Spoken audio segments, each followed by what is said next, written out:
For about 50 years, you could walk onto a piece of land in central Texas, hand over $25, and dig up whatever you liked. Bring your own shovel. Keep what you find. People did, weekend after weekend, for decades. Artifacts going out of that field in buckets and coffee cans and the backs of cars. Nobody involved had any idea that a few feet under those shovels sat a layer of stone tools unlike anything else ever found on this continent. Not older versions of something familiar, something with no relatives at all. This is the story of a scientist who spent 16 years fighting to protect that discovery, only to reach the one moment almost nobody expects from a breakthrough excavation. The moment he chose, on purpose, to stop digging. The place is near a town called Florence, about 50 miles north of Austin. 30 acres of pasture and woodland along a small creek, sitting in a shallow valley. It takes its name from Henry Gault, who owned it around the turn of the century. In the 1940s, he sold it to the Lindsay family, and it was the Lindsays who turned it into a pay-to-dig. If you have not come across one of those before, it is a simple enough business. You own land that is rocky and awkward to farm, but genuinely full of interesting things sitting underneath it. So you charge people to come and look for themselves. There are gem mining operations across the American West that work exactly the same way. There are fossil quarries you can book a day at right now, today, if you wanted to. Nobody running an operation like that is doing anything wrong. Nobody is breaking a law.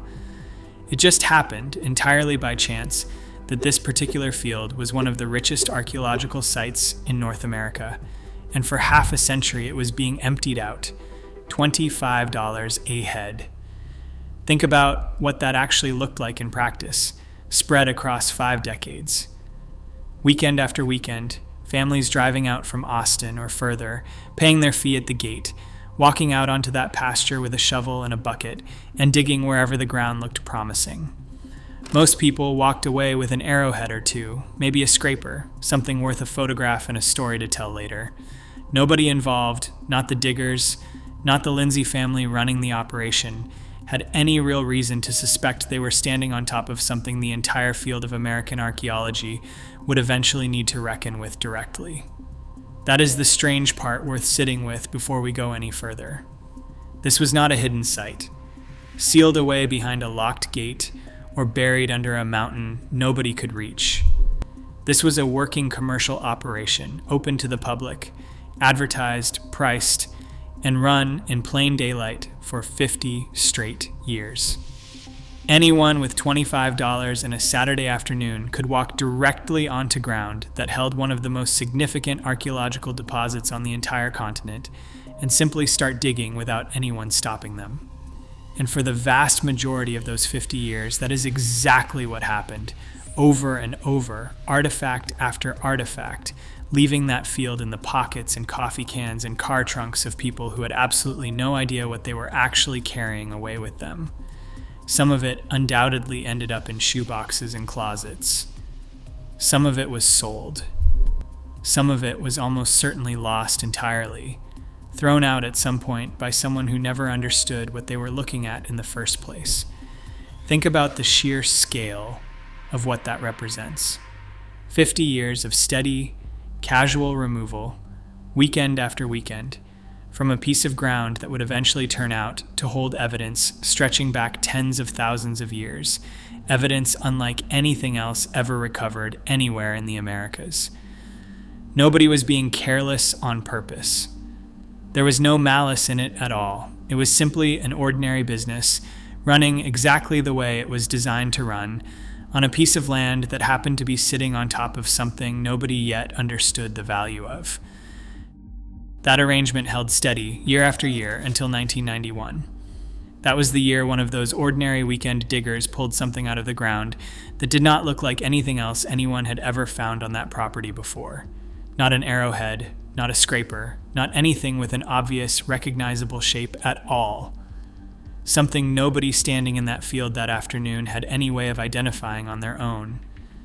What that digger found were stones carrying fine, deliberate, geometric cross-hatching cut directly into their surfaces, not arrowheads, not tools of any obvious, recognizable kind. Careful, deliberate patterns etched into solid rock by somebody for reasons nobody standing in that field could immediately explain. Word of the find traveled the way these things usually do, slowly, informally, from one collector to another, until it eventually reached the University of Texas. There, an archaeologist named Michael Collins was serving as associate director of the Texas Archaeological Research Laboratory. When he heard the description, Collins got in his car and drove north to see it directly for himself, rather than simply taking someone else's word for what they had found. What he found on that property, once he actually got there and looked closely, was considerably more than a handful of strangely engraved stones. He found more of them scattered across the site, and alongside them, a spear point he recognized immediately on site. Clovis. The distinctive fluted point that, for most of a century, had marked the accepted starting line for human life anywhere in the Americas. He later described what he was looking at as one of the biggest nests of Clovis artifacts he had ever personally seen in his entire career. His own word for the experience was flabbergasted. Think about what that reaction actually represents, coming from a trained professional who had already spent years examining exactly this kind of material. This was not an amateur getting excited over an unfamiliar rock. This was someone with real expertise, standing in an ordinary Texas pasture, genuinely stunned by the sheer density and quality of what was sitting there, completely exposed, on land anyone could walk onto for the price of an afternoon admission fee. So the good news, at least as far as Collins was concerned, was that he now knew precisely what that field actually was. He understood its significance immediately, in a way nobody else who had ever dug there casually over the previous decades ever could have. The bad news covered essentially everything else. It was private property. It was an active, functioning commercial dig, open to the paying public every single weekend. And none of it, not 1 square foot of it, belonged to him in any way. Knowing exactly what a place is, it turns out, is genuinely the easy half of a problem like this one. Understanding the significance of a site takes expertise. Actually doing something meaningful to protect it, when you have no legal claim to the land whatsoever, takes something else entirely. Collins would end up spending the next 16 years working on that second, considerably harder half of the problem. Think about the position he was actually standing in at that exact moment. He had just personally confirmed that a piece of land, open to the paying public every single weekend, held one of the richest concentrations of Clovis material anyone had ever documented. And there was nothing, legally, stopping the exact same weekend routine from continuing exactly as it always had. More shovels, more buckets, more artifacts leaving that field in car trunks, completely unaware of what they actually represented, for as long as the Lindsay family chose to keep the gate open and keep charging admission. He could not simply walk in and stop it. He had no authority to do that, and no real claim to make the attempt in the first place. All he could do, for the moment, was understand exactly what was at stake, and start looking for some way, any way, to eventually change that arrangement before too much more of it disappeared into private hands, one weekend at a time, forever. For a while, nothing changed. The pay-to-dig operation kept running the way it always had, weekend after weekend, until the land itself eventually shifted hands. As new owners took over the property, they ended up turning up mammoth bones on their own, digging around their own land the way any curious new owner might. Word of that reached Collins directly, and he got another phone call. This time, he had an actual opening. In 1998, Collins negotiated a 3-year excavation lease with the new owners and finally got the chance to run a serious, properly documented excavation on ground he had been thinking about for the better part of a decade. That excavation produced considerably more Clovis material, and just as importantly, it firmly established something the casual weekend digging never could have. People had used that exact creek bank continuously for thousands of years, layer after layer of activity stacked directly on top of each other in the same narrow stretch of ground. Then the lease ran out. 3 years, and it was simply over. Not because anyone objected to the work, not because funding collapsed or a dispute broke out. A lease expired, the way leases do, on the exact date it was always scheduled to expire. so Collins did the only responsible thing left available to him. He filled the hole back in. Think about that image directly, because it genuinely breaks the usual mold of how stories like this one typically play out. A meters-deep excavation carefully, deliberately backfilled by a man who understood precisely what was still sitting underneath it, layer after layer, waiting, and then he simply drove home. There is no villain anywhere in this particular chapter. Nobody suppressed anything. Nobody dismissed him, or mocked his findings, or called him a crank, chasing an obsession nobody else took seriously. A perfectly ordinary lease agreement simply ran its course, exactly the way lease agreements are designed to do, and the most significant archaeological site in the entire state of Texas quietly went back to being an unremarkable field. 9 more years passed after that. Sit with that stretch of time for a moment, because it says something real about what this entire process actually demanded of him. 9 years is not a dramatic gap filled with ongoing conflict or active struggle. It is simply time passing, slowly, while a man who already knew exactly what was buried under that creek bank had no legal standing whatsoever to do anything further about it. He could not dig. He could not protect it. He could only wait and continue looking for some path forward that did not yet exist. Think about what that kind of waiting actually requires from a working scientist, especially one who had already personally confirmed the significance of what was sitting there. Most people, faced with 9 years of enforced distance from a discovery this important, might reasonably have moved on entirely, taken a different position, focused their remaining career on ground they actually had access to. Collins did not do that. Whatever was happening during those 9 quiet years, wherever his career took him in the meantime, that creek bank in central Texas never stopped being the thing he was ultimately working toward. 9 years of a field simply sitting there, its most important layer sealed back under soil by his own hands, waiting for an opportunity that, as far as anyone standing there at the time could have known, might genuinely never come again at all. In 2007, Michael Collins and his wife Karen bought the 30 acres with their own money. Not university funding, not a research grant. Sources describing the purchase are direct about what it actually cost them, describing it as coming at genuine personal expense, the kind of financial commitment most working scientists never find themselves making for a single piece of land. And then, almost immediately after finally owning it outright, they gave it away. They handed the property directly to a nonprofit organization called the Archaeological Conservancy, specifically so that it could never be sold off in pieces, dug up casually for sport again, or built over by whoever happened to own it next. Collins then founded the Gault School of Archaeological Research to formally oversee and run the ongoing work at the site. Sit with the actual shape of that decision for a moment, because it is genuinely unusual. 16 years from that first phone call about strange engraved stones in 1991, all the way to holding a signed deed in 2007. He bought a field specifically so that nobody could ever again sell it off piece by piece the way it had already been treated for the previous 50 years. And then he made absolutely certain he did not personally own it either, handing that ownership away almost as quickly as he had acquired it. That single decision, buy it and then immediately give it away, finally let him do the one thing he had genuinely been waiting 16 years to do. Keep digging, properly, permanently, without the constant threat of another lease quietly expiring somewhere down the road. To understand exactly why he was so determined to keep pushing forward once he finally had that security, you need one specific piece of his own personal history. Back in the 1980s, long before any of this began, Collins had worked directly at Monteverde in southern Chile.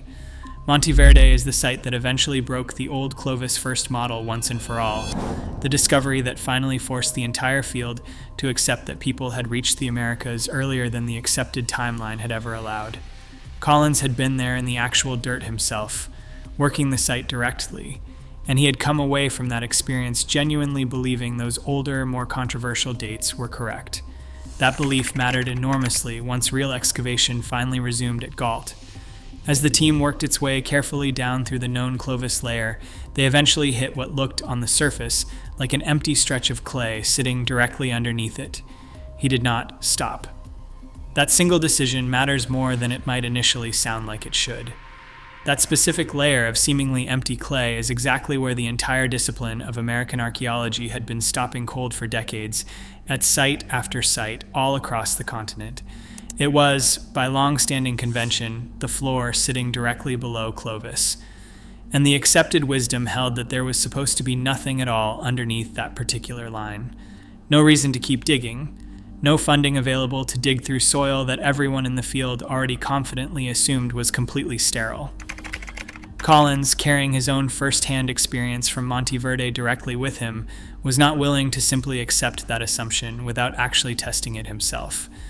And because he chose to keep his team moving downward past the exact point where decades of established professional convention told him to stop, what came next would turn out to be considerably stranger and considerably more significant than anyone standing at the edge of that excavation could have reasonably predicted going in. Before we get into the actual numbers, it's worth remembering exactly what was sitting on the other side of that decision to keep digging. Everything about to be described here sits underneath the exact layer the entire field had treated as empty for generations, purely because nobody had the funding, or frankly the professional reason, to dig through soil that everyone already confidently assumed was sterile. Collins pushed past that assumption anyway. And what came up out of the ground on the other side of it turned Gault into something the discipline had not seen before. Excavation at Gault has now expanded to cover 15 separate areas across the property. And here is the detail that genuinely reframes everything else about this site. Just 3% of that total ground has already produced 2.6 million individual artifacts. Not 300, not 3,000. 2.6 million objects recovered from a fraction of the property that still remains, even now, mostly unexplored. In 2002, work began in a specific section the team designated Area 15. And it is Area 15 that gives this entire story its real weight. Beneath the established Clovis material, the team recovered roughly 150,000 additional artifacts.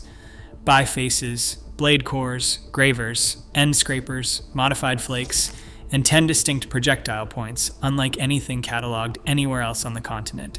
Alongside that older than Clovis material, researchers also recovered the remains of extinct Ice Age animals, horse and mammoth, direct physical evidence that this exact stretch of creek bank had supported large-scale hunting activity for an extraordinarily long time. And at one specific point in the excavation, the team uncovered something even more remarkable than individual artifacts scattered through the soil. A human-made surface, appearing to be the actual floor of a structure at least 15,000 years old. To understand exactly how old all of this genuinely was, researchers turned to a dating method called optically stimulated luminescence, a technique that measures the last moment a single grain of sediment was actually exposed to daylight before being buried again. Applied carefully across the layer in Area 15, that method produced a mean age of 18,500 years, give or take roughly 1,500 years in either direction, with the full range of results running from approximately 16,000 years up to 20,000. Those results were published formally in the journal Science Advances in 2018. But here's the part worth genuinely sitting with, because the raw age itself, staggering as it already is, was never actually the most remarkable detail buried inside this discovery. Thomas Williams, who led that published paper, put the real significance as plainly and directly as a working scientist reasonably can. The Gault projectile points, in his own words, are unique. Nothing else like them has ever been found anywhere. The paper itself goes even further than that single statement, describing the entire assemblage as unlike anything currently known in the early archaeological record of the Americas. Read that specific claim carefully, because it is genuinely easy to skim right past without fully absorbing what it actually means. This is not simply a claim that these particular tools happen to be older than the established Clovis timeline. It is a considerably more significant claim than that. It is a direct statement that these tools do not resemble Clovis technology at all, and do not resemble the broader Western STEM tradition either, or genuinely anything else anyone has ever excavated anywhere across the entire continent, in either North or South America. And that specific detail, more than the age itself, is exactly what leaves the entire field of archaeology sitting in a genuinely awkward, unresolved position. That awkwardness is visible directly in the name researchers eventually settled on for what they had found. They call it the Gault assemblage. An assemblage, in this specific context, is essentially a collection of objects found together that nobody has been able to properly classify. It is, in plain terms, the professional way of saying, we genuinely have no idea what this actually is. There were people living and working directly along that creek bank, whose entire culture, as far as current science can tell, simply does not have a name. Now, in fairness, this is exactly the point where the skeptics deserve their own genuine turn, because their objections are not baseless, and pretending otherwise would not do this story justice. The luminescence dates from Area 15 scatter considerably more than anyone studying them would honestly prefer. The full published range runs from roughly 16,700 years at one end, all the way to 21,700 years at the other. And one particular sample, taken from higher up in the layered sequence than several other samples, actually came back older than two separate samples recovered directly beneath it. That is simply not what a clean, perfectly ordered stratigraphy is supposed to look like under ideal conditions. One reviewer summed up the overall situation about as honestly as it can be summed up, describing the dates as good but not exactly great. There is also a genuinely strange silence sitting inside the wider published literature surrounding this site.